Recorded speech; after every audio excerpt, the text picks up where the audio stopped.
নমস্কার বন্ধুরা, আপনাদের সকলকে চটপটে রান্নাঘরে স্বাগত। সকলকে স্বাগত জানিয়ে শুরু করব আমার আজকের রেসিপি। আমার আজকের রেসিপি ভোলা মাছের রসা। সহজ পদ্ধতিতে ঝটপট আপনারা বানিয়ে নিতে পারেন ভোলা মাছের রসা। শীতের দুপুরে গরম গরম ভাতের সঙ্গে খেতে কিন্তু দারুণ লাগে। তাহলে চলুন আর দেরি না করে ঝটপট দেখে নেওয়া যাক। ভোলা মাছের রসা বানানোর জন্য এখানে আমি নিয়েছি 7 পিস ভোলা মাছ। মাছগুলো আগে থেকেই কেটে ধুয়ে পরিষ্কার করে নিয়েছি। মাছে লবণ হলুদ মাখাবো, তার জন্য দিয়ে দিলাম মাছের মধ্যে লবণ আর দিয়ে দিলাম হলুদের গুঁড়ো। এবারে লবণ হলুদের সঙ্গে মাছগুলো ভালো করে মাখিয়ে নিলাম। এখন মাছগুলো এভাবে রেখে দেবো 10 মিনিট। 10 মিনিট পরে মাছগুলো ভাজবো। এদিকে 10 মিনিট পরে গ্যাস অন করে একটা কড়াই বসিয়ে দিয়েছি। কড়াইতে দিয়ে দিলাম মাছ ভাজার জন্য সর্ষের তেল। তারপরে তেলটা কড়াইয়ের মধ্যে একটু ভালো করে ছড়িয়ে দিলাম। এখন লবণ হলুদ মাখিয়ে রাখা মাছগুলো তেলের মধ্যে দিয়ে দিলাম। আমি এখানে 4 পিস মাছ একসঙ্গে দিয়ে দিলাম। গ্যাসের ফ্লেমটাকে মিডিয়ামে রেখে মাছগুলো ভেজে নেব। মাছগুলো একটা সাইড যখন ভেজে নেওয়া হয়ে গেছে তখন অপর সাইডটাও উল্টে দিলাম। এখন এই সাইডটাও ভেজে নেব। এই মাছগুলো ভেজে নেওয়া হয়ে গেছে, তো এই মাছগুলো তেল ছেঁকে তুলে নিলাম। বাকি যে মাছগুলো ছিল সেই মাছগুলো তেলের মধ্যে দিয়ে দিলাম। এখন এই মাছগুলো ঠিক আগের মতো করেই ভেজে নিয়েছি। তারপরে এই মাছগুলো তেলটা ছেঁকে তুলে নিলাম।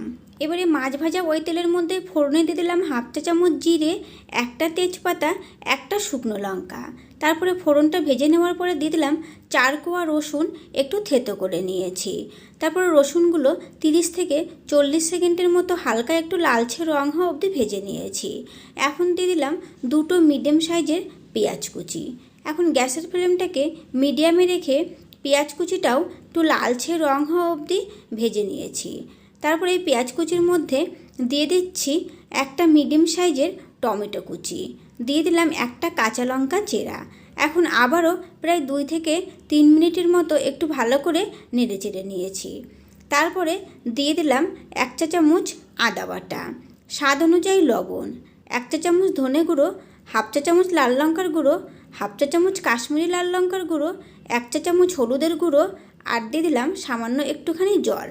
এখন মশলাটা আবারও খুব ভালোভাবে কষিয়ে নেব যতক্ষণ না মশলা থেকে তেলটা ছাড়তে শুরু করছে। আর ঝালটা আপনারা যে যেমন খেতে পছন্দ করেন সেটা বুঝিয়ে দেবেন। তো এখানে মশলা খুব ভালোভাবে কষে মশলা থেকে তেল ছাড়তে শুরু করে দিয়েছে। এখন গ্যাসের ফ্লেমটাকে হাই হিটে রেখে দিয়ে দিলাম জল। আমি এখানে 1 কাপ পরিমাণে জল দিয়ে দিলাম। জলটা দিয়ে ভালো করে নেড়েচেড়ে মিশিয়ে নিলাম। এখন অপেক্ষা করব এই ঝোলটা একটু টকবক করে ফুটে ওঠা অবধি। তারপরে ঝোলটা যখন টকবক করে ফুটতে শুরু করে দিয়েছে তখন দিয়ে দিলাম আগে থেকে ভেজে রাখা মাছগুলো আর দিয়ে দিলাম 1 চা চামচ ভাজা জিরের গুঁড়ো, 1/2 চা চামচ গরম মশলার গুঁড়ো। আবারও একবার একটু নেড়েচেড়ে মিশিয়ে নিলাম। এখন এই মিডিয়াম ফ্লেমে রেখে ঢেকে দিলাম 5 থেকে 6 মিনিটের জন্য। 6 মিনিট পরে ঢাকাটা তুলে নিলাম। ঢাকাটা তুলে নেওয়ার পরে দিয়ে দিলাম একটু ধনেপাতা কুচি। ধনেপাতা কুচিটা দিয়ে আবারও একবার নেড়েচেড়ে মিশিয়ে নিলাম। আর এখন কিন্তু আমাদের এই ভোলা মাছের রসা একদম রেডি। আমি গ্রেভিটাও কিন্তু এই পরিমাণেই রাখবো, যেহেতু রসা তাই গ্রেভিটা একটু মাখো মাখোই রাখবো। গ্যাসের ফ্লেমটা অফ করে দিলাম আর এই ভোলা মাছের রসা নামিয়ে সার্ভ করে দেখিয়ে দিচ্ছি।